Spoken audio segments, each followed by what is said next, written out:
नमस्कार दोस्तों, स्वागत है आपको और एक डरावनी कहानी में। क्या आपने कभी सुना है कि किसी तालाब के पानी में कोई ऐसी आत्मा कैद हो सकती है जो इंसान को अमरत्व और शक्ति देने का वादा करती है, लेकिन बदले में उसके पूरे जीवन को निगल जाती है। सावधान हो जाइए, क्योंकि आज मैं आपको सुनाने जा रहा हूँ एक ऐसी सच्चाई जिसे सुनकर आपके रोंगटे खड़े हो जाएंगे। यह है विनाशकारी यक्षिणी साधना की कहानी, जहाँ लालच और अंधविश्वास इंसान को मौत के मुंह में ले जाता है। कहानी शुरू होती है उत्तर प्रदेश का एक पुराना गांव पतरिया की।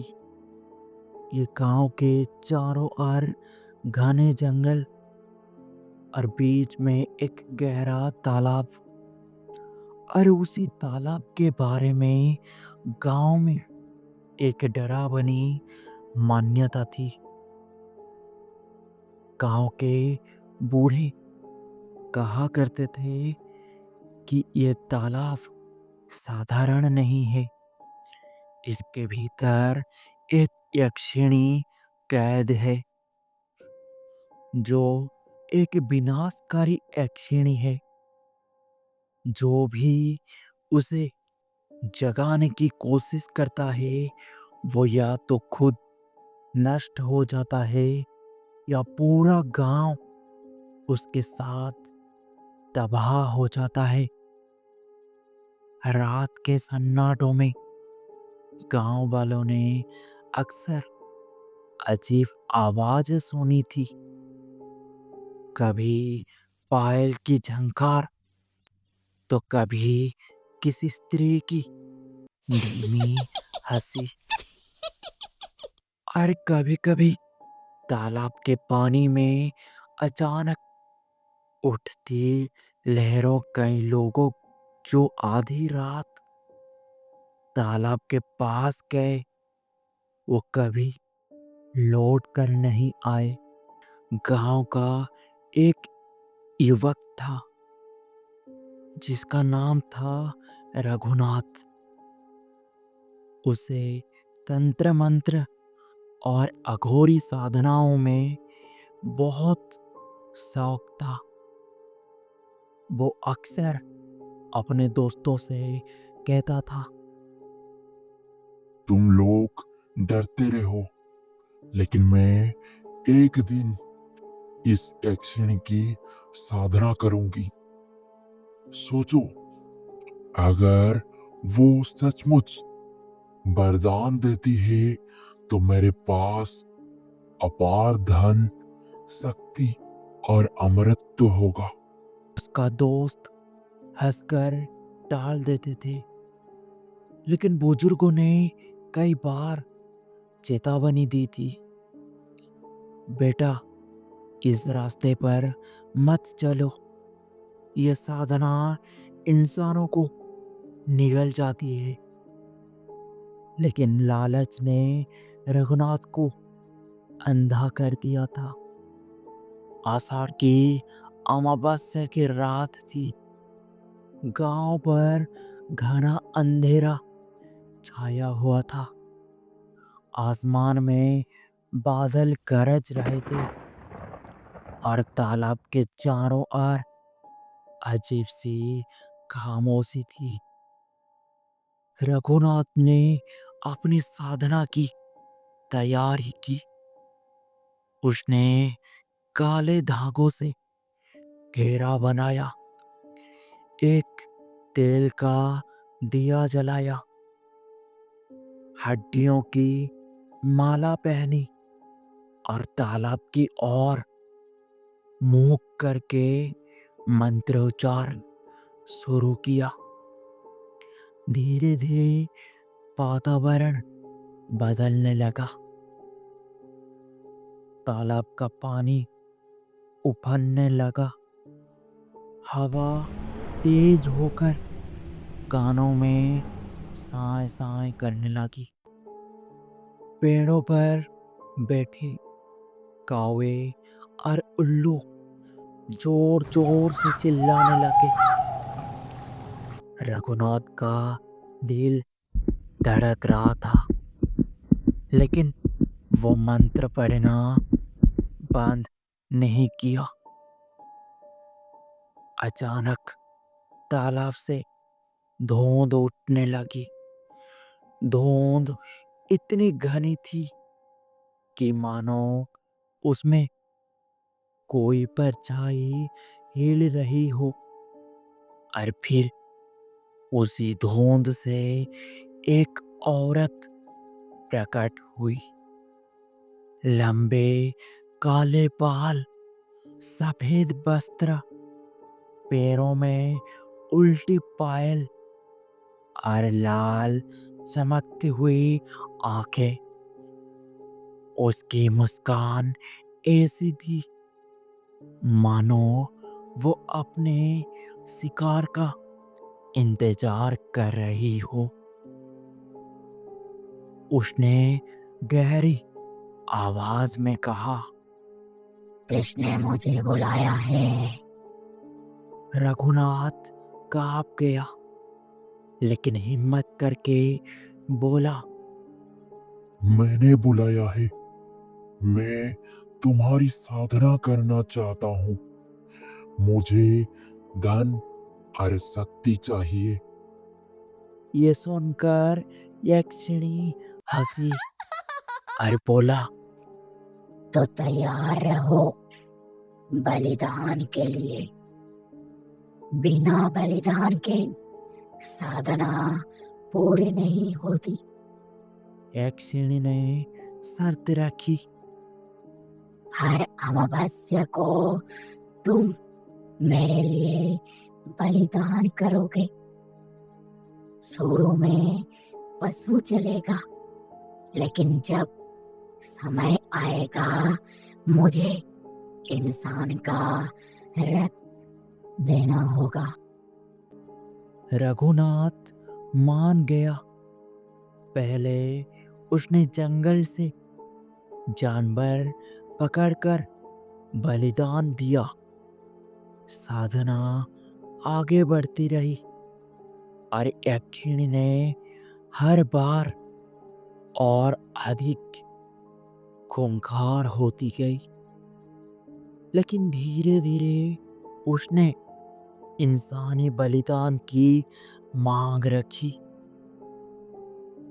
अगली अमावस्या पर मुझे इंसान का खून चाहिए, वरना मैं तुझे खा जाऊंगा।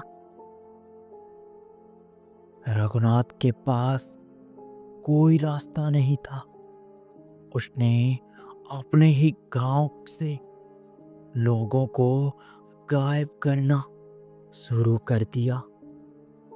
बच्चे और औरतें रहस्यमयी तरीकों से लापता होने लगे। गांव में डर फैल गया। गांव वाले आपस में चर्चा करते थे, ये कैसी अनहोनी हो रही है। क्या सचमुच तालाब की यक्षिणी जाग गई है? बुजुर्ग महादेव बाबा ने सबको चेतावनी दी, ये रघुनाथ का ही काम है। उसने यक्षिणी को बुलाया है। अगर इसे रोका नहीं गया तो पूरा गांव तबाह हो जाएगा। गांव वाले पहले डरे, लेकिन फिर बाबा के साथ तालाब के किनारे पहुंचे। अगली अमावस्या की रात तालाब के किनारे रघुनाथ फिर साधना कर रहा था। गांव वाले और महादेव बाबा मंत्र पढ़ने पहुंचे। बाबा ने ऊंचे स्वर में कहा, रघुनाथ, ये तेरा खेल अब खत्म होगा। रघुनाथ ने चिल्लाया, तुम मुझे रोक नहीं सकते। यक्षिणी मेरी है, मेरी शक्ति है। उसी वक्त तालाब से फिर धुंध उठी और यक्षिणी प्रकट हुई, लेकिन इस बार उसका रूप और भयानक था। लंबे नुकीले दांत, लाल चमकती आंखें और चेहरा विकृत। यक्षिणी ने गूंजती आवाज में कहा, रघुनाथ, तुमने वादा तोड़ा। अब मैं तुम्हारा बलिदान लूंगी। रघुनाथ डर के मारे पीछे हटने लगा। नहीं, नहीं, मैं तो तुम्हारा साधक हूँ। लेकिन यक्षिणी ने पल भर में उसे पकड़कर तालाब की गहराइयों में खींच लिया। उसकी चीखें आसमान को चीर गई और फिर सब शांत हो गया। महादेव बाबा और गांव वालों ने मंत्रों और यज्ञ की शक्ति से यक्षिणी को तालाब में कैद कर दिया। बाबा ने गांव वालों से कहा, ये विनाशकारी यक्षिणी अभी भी तालाब में कैद है। अगर कोई मूर्ख इसे फिर से जगाने की कोशिश करे तो पूरा गांव खत्म हो जाएगा।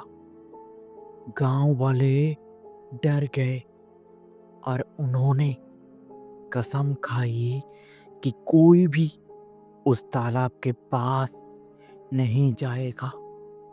लेकिन आज भी अमावस्या की रात अगर कोई तालाब के पास जाता है तो उसे पायल की झंकार और किसी औरत की धीमी हंसी सुनाई देती है। तो दोस्तों, ये थी विनाशकारी यक्षिणी साधना की कहानी। यह सिर्फ एक डरावनी दास्तान नहीं, बल्कि एक सबक भी है। लालच इंसान को किसी न अंधा कर सकता है और किस हद तक ले जा सकता है, ये रघुनाथ की मौत से साफ हो जाता है।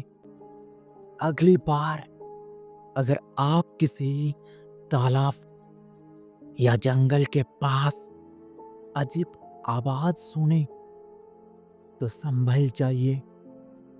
हो सकता है कोई अदृश्य शक्ति आपकी तरफ देख रही हो।